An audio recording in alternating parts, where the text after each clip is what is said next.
আমরা এখন যাচ্ছি গোমতী নদীর সাইড দিয়ে। আর সকালবেলা যখন এসেছিলাম তখন তো তোমরা দেখেইছিলে যে কি পরিমাণে ঢেউ ছিল, আর যারা দেখোনি তারা গিয়ে দেখে আসবে। আর এখন কিন্তু অনেকটা ঢেউ কমে গেছে। আচ্ছা, এই জলটা কমে যায় তাই তো? জলটা কমে গেলে পার করা যায়? অনেকটা জল হলে হেঁটে পার হয়ে যাবে।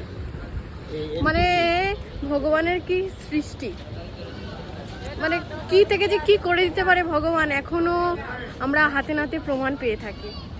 তো এত সুন্দর ঠান্ডা হাওয়া বইছে, ভীষণ ভালো লাগছে।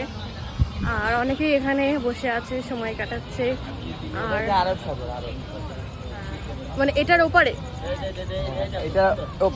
আচ্ছা, সাগরটা কোন সাইডে? ওই সাইডে নাকি এটার ওপারে? যে সামনাটাই এটা হচ্ছে আর কি মিলন সঙ্গম।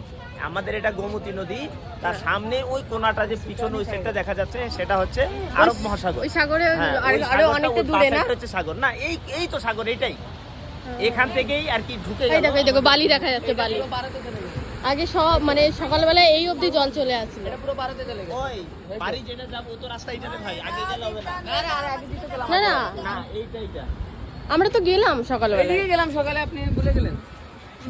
সকালে তো এই সামনে গিয়ে তার দিকে গেলাম। এত ভালো লাগছে, বরাবরই আমার সমুদ্র নদী ভীষণ ভালো লাগে।